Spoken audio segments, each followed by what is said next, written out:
speech about online pornography, where he'll announce that every household in the UK will have pornography blocked by their internet provider unless that household chooses to opt in to receive it. We were hoping to bring it to you live, but there are various technical problems. Apologies. The Prime Minister will say he wants to protect children from accessing internet pornography, which he believes is corroding childhood. David Cameron also wants to make it illegal in England and Wales to access online pornography that simulates rape. It's already illegal in Scotland. And he wants to stop people being able to search for child abuse images through their internet search engines. Plus, he'd like a blacklist of search terms taken up by the providers, which not only blocks what can be searched, but also gives a warning that what someone might be trying to do is illegal. Mr. Cameron says that it is this last point that the government is currently clashing with the search engines over, as they see it as an infringement of free speech. Mr. Cameron says the internet industry needs to take more responsibility. We're on the case. This is going to be a big campaign. There are some specific steps we can take right now. Give the Internet Watch Foundation resources and ability to take down images. Make sure the police run a really tough campaign to find these images and find the people putting them up. But the final piece of the jigsaw, which is even more responsible behaviour by the companies, they're not doing nothing, but I want them to do more. Let's talk now to Mark Williams-Thomas, a child protection expert, also to Christine Bicknell, who is the grandmother of Tia Sharp. Tia Sharp was murdered by Miss Bicknell's former partner, Stuart Hazel, who had a history of viewing child pornography online. Also, Jim Killock is with us, Executive Director of the Open Rights Group, which defends freedom of expression and privacy on the internet. And we were hoping that all of you could have heard the speech, and then we could have heard your reaction, but sadly because of those technical problems that hasn't been possible. I think we all get the general gist though. Mark Williams-Thomas, what exactly do you think will happen here as a result of what Mr. Cameron wants?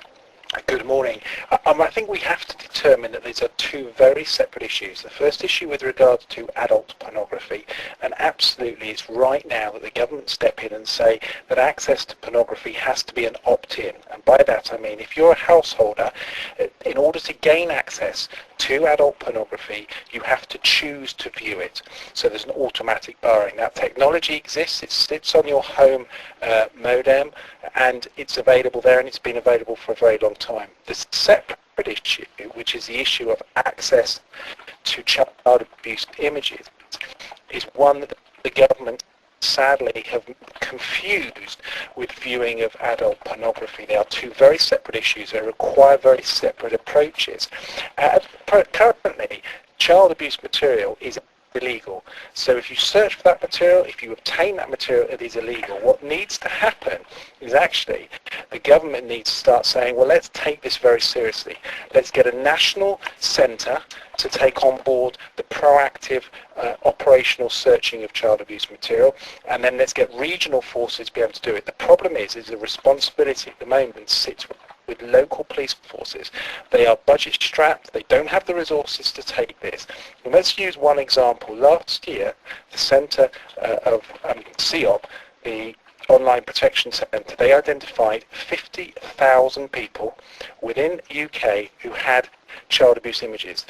Yet only 4% a year on average are prosecuted. That tells you that the large majority of those people who possess images are not being prosecuted.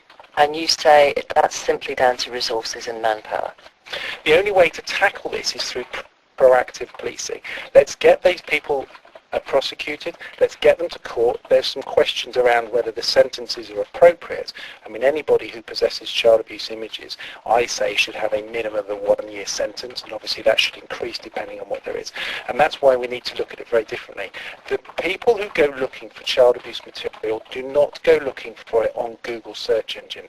They go to Tor, which is the Onion networks, they go to peer-to-peer networks, they go to forums and chat facilities where these are readily available. Okay, so the idea that Mr. Cameron is announcing today, this idea that adults will have to opt in on their household devices, you say, yes, that's good, but that will have no impact on the volume of child sex abuse imagery that's out there. Absolutely, and this is where the government are missing the issue. They are two very separate issues. Claire Perry's done very well the MP in relation to raising the issue of adult pornography, but she's completely off the mark, as are so many other people advising the PM in relation to child abuse material. Very separate issues need to be dealt with separately. Right. So if you are somebody who likes to access child pornography online, you simply opt in and will be able to continue to. Well, interestingly enough, there's some members of Parliament this morning have said that, you can opt into viewing child abuse material online. This just goes to show their ignorance. It is illegal. There is no need for new legislation. The PM's talking today. It may be illegal, Mark, but it happens. But it happens, and that's why we need to be proactive about it. So actually, in terms of new legislation, the government is saying, the PM has said, I'm going to introduce new legislation which will assist the police in looking at what he refers to the dark web. And for your listeners here, that's the area which is the underworld of the internet, which is accessible via certain software called Tor, which are onion networks, where offenders will go and readily available material is shared in millions every single day. The police already have that technology. What needs to happen is that they need to properly now resource this and say, do you know what, let's have a zero tolerance in relation to child abuse material. Let's give police forces a proper resource to be able to do it. Let's take away the responsibility sitting at local level. Let's put it into a regional level. Let's create 4 regional police forces whose sole responsibility is properly financed in order to go and tackle these individuals. Because it's not until you start fighting this in the same way as the biggest deterrent in relation to drink driving is actually having police officers on the ground to stop and arrest people. Let's put exactly the same resources into protecting children through child abuse material. Christine Bicknell, thank you for talking to us. What do you think of this plan of David Cameron's to get households to have to opt in if they want to access adult pornography? Yeah, I agree with that. I mean, if you want to access adult pornography, that's entirely your choice.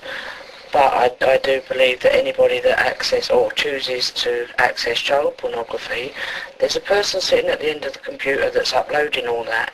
They should be targeted, severely targeted. And people who choose to access it, they know they're doing something illegal. Why can they not be prosecuted for it? But the idea that this opting in suggestion, I mean, Mr. Cameron says it will stop young people either deliberately or inadvertently coming across adult pornography. Do you think that will happen?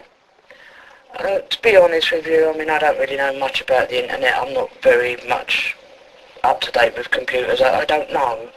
I don't know what the best answer would be, but my own honest opinion is that it should be stopped. Right. Let's bring in Jim then. Jim Killick, who is Executive Director of the Open Rights Group, which defends the freedom of expression and privacy on the internet. Hello, Mr. Killick. Hiya. Hi. What do you make of Mr. Cameron's plan?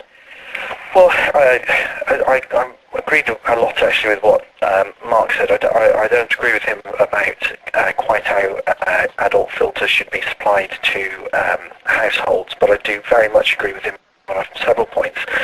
For a start, I think we do have to consider both of these. Well, there's actually 3 issues that David Cameron's raised. One is how we define extreme pornography, which is a very complicated issue, which must be handled sensitively because some of this will be about consensual adults. You don't want to criminalise people unnecessarily. You've got to be careful when you criminalise people if they're not doing harm to anyone else. That's first question. Second question was about child abuse images, which we all agree should be illegal, are illegal, and must be combated. But I very much agree with Mark that tackling this through search engines is probably fairly irrelevant. Personally, I think it's a bit of a gimmicky policy because it's easy to bully search engines into doing something about something they know will damage their reputation if they don't react.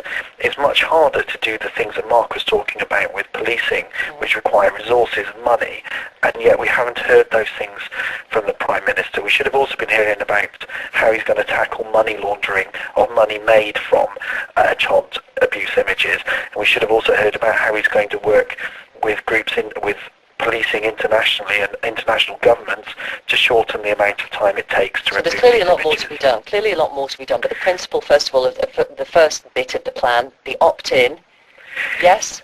Well, No. no. I actually said something really, really dangerous today. Dangerous? David Cameron advised parents that once they had these network filters, that they would, with one click, be able to make all of their children safe. That's really bad advice. Really, really bad advice. Because, firstly, network filtering is not especially robust. It doesn't really stop everything.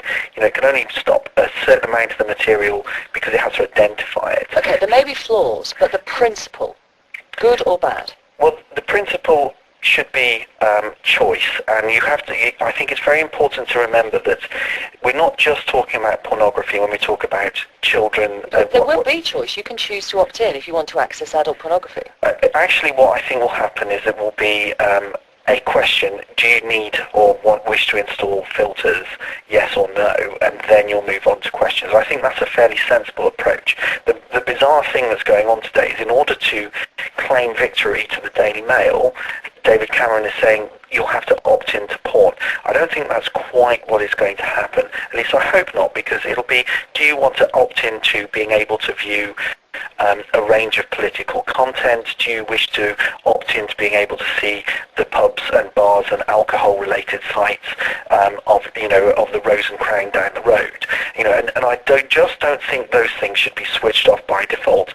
And I'm honestly, whereas if you're talking about protecting children, maybe you do want to switch those things off, along with the BBC News site, which contains an awful lot of violence in places like Syria and so on, which again you may wish to restrict from your children. You may need to restrict from your children. Okay. Christine, let me ask you what your view is about the accessing of child abuse imagery that Stuart Hazel did, and how much you feel it played a part in the death of your granddaughter. I don't know exactly what pornography sites he was going on to. I don't know what he was accessing, and I don't know what he was looking at. I don't agree that it's what caused him to do what he done to my granddaughter. Whatever that was already in him, but I agree it fed it. It was like a food. It made it grow. So maybe if he hadn't have seen any of that, maybe he wouldn't have gone to the extent he did. That's something I'll never know. And do you have a message for the internet service providers who potentially allow people to access that sort of imagery? My message to them is, if they can't close it down, then I believe that they should be severely prosecuted, because they are as bad as the people behind the computer that's uploading it. Jim Killett, what about that view of prosecuting the ISPs, the internet service providers, for hosting that kind of content? Well, I think we have to be a little bit careful. Absolutely, they should be prosecuted if they're hosting content, and they are. Nobody in the UK hosts this kind of content. It is deleted from servers very, very quickly. The problem that ISPs have is that they are, in effect, a kind of pipe, and they don't know what's coming down that pipe per se. When they find that child abuse images are being accessed through their networks, what they do is firstly they block them very quickly, and again, they're very responsible about that. They block those images. Google, if they find those websites indexed in their search, they remove them from their database. But they can't remove them from source because they're probably hosted somewhere else. And that's the part we need to concentrate on, because most of those sites are either in the United States or sometimes Eastern Europe and so on, but they're not generally in the UK. The problem that the UK police have is that they have to, or the Internet Watch Foundation have, is that they've got to get the foreign website hosts to respond to the takedown requests. As I say, at the moment that's taking days. Yes. Rather than hours. And Jim Killick and Mark Williams-Thomas, do you understand this in terms of what the Prime Minister is announcing today? Is this a sort of warning to to ISPs, or is legislation going to follow to force them to do this? Well, I mean, I think ISPs are very aware. I'd be the first to criticise ISPs if I thought they weren't actively doing something, but they are. A lot of them install photo DNA, which enables them to look at some of these images. And many of these internet service providers really are trying to reduce the amount of accessibility to child abuse material. But the problem is there seems to be a lack of understanding what ISPs do. ISPs are very much a gateway in ordering individuals to be able to go to other sites. The large majority of child abuse material that is being accessed through the hidden internet, through onion sites, through peer-to-peer, huge amounts of problems on peer-to-peer. And until you start to tackle that issue, you don't start to deal with the issues of child abuse material. That is why it's really important that the government actually separate these two issues. Let's deal with the issue of accessing adult pornography, which is an issue of desensitization, of sexualization of children. Let's limit the amount of access.